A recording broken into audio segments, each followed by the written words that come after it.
किसी जंगल में टुनटुनी चिड़िया अपने मम्मी पापा के साथ रहा करती थी।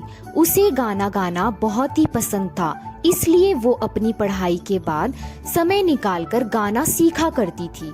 ये आते ये मौसम गली का नजारा, ये चंचल हवा, ये रातें ये मौसम गली का नजारा, ये चंचल हवा, भीगा भीगा है समा, ऐसे में है तू कहाँ, भीगा भीगा है समा, ऐसे में है तू कहाँ, मेरा दिल ये पुकारे आजा, मेरा दिल ये पुकारे आजा।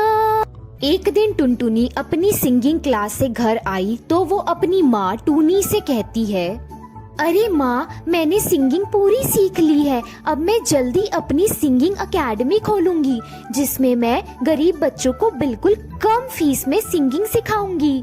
टुनटुनी, अब ये सिंगिंग बहुत हो गया।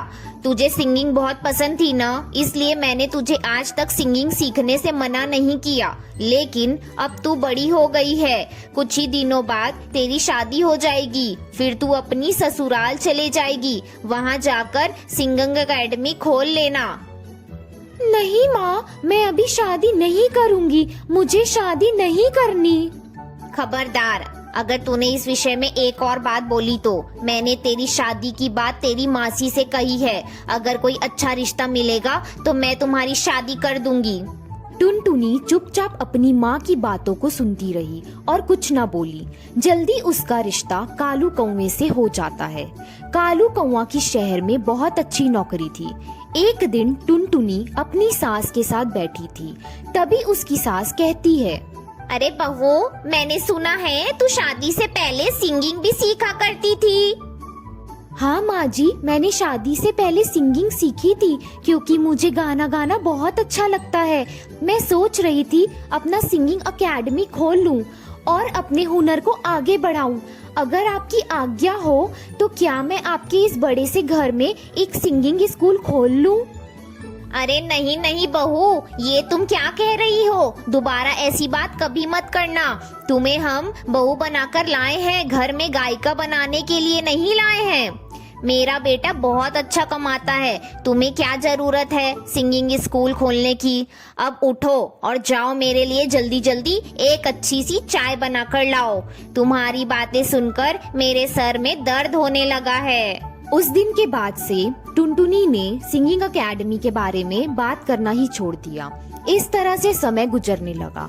एक दिन टुनटुनी पर पहाड़ टूट पड़ा जब कालू ने ऑफिस से घर नहीं लौटा। माँ जी, बहुत देर हो गई है, ये अभी तक ऑफिस से घर नहीं आए हैं। मेरा जी बहुत घबरा रहा है, कहीं कोई अनहोनी ना हो गई हो इनके साथ। आप जल्दी जाकर पता करके आइए ना माँ जी। बहू, तू बेकार में जरा जरा सी बात में परेशान हो जाती है। आ जाएगा, कहीं किसी काम में बिजी हो गया होगा, थोड़ा इंतजार कर लेते हैं। इस तरह पूरी रात गुजर जाती है पर कालू घर नहीं लौटता। माँ जी, अब तो आपको इन्हें देखने जाना ही होगा। ठीक है बहू, मैं अभी जाती हूँ, तू हौसला रख। सुंदरी कवि अपनी बेटे को ढूंढने के लिए जाती है तो रास्ते में उसे कालू मरा हुआ पड़ा दिखाई पड़ता है। वो रोती बिलखती घर पहुंचती है। अरे बहू, हम बर्बाद हो गए, मेरा बेटा इस दुनिया में नहीं रहा। अब हमारा क्या होगा बहू? एक ही तो घर में कमाने वाला था, ऊपर वाले ने उसे भी हमसे छीन लिया।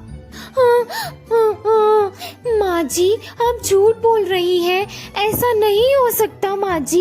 ये सब क्या हो गया? कालू जी आज तो बहुत खुश थे, वो मुझसे वादा करके घुमाने लेके जाने का वादा किए थे। पता नहीं हमारी खुशियों को किसकी नजर लग गई। मैं कैसे जीऊंगी? मेरी तो दुनिया ही उजड़ गई। कई दिन गुजर जाते हैं। बहू, अब ये रोना धोना से कोई फायदा नहीं। भूखे मरने की नौबत आ गई है। एक दिन मैंने तुझे सिंगिंग करने से मना किया था, लेकिन मुझे लगता है अब तुझे घर चलाने के लिए गायिका बनना पड़ेगा। मैं तो बूढ़ी हो गई हूँ, मुझसे तो कोई काम धंधा नहीं होगा। टुनटुनी अपनी सास की बात मानकर सिंगिंग एकेडमी खोल लेती है और बच्चों को सिंगिंग सिखाने लगती है, जिससे उसकी कुछ आमदनी हो जाती है। इसी तरह दोनों सास बहू खुशी खुशी रहने लगती हैं।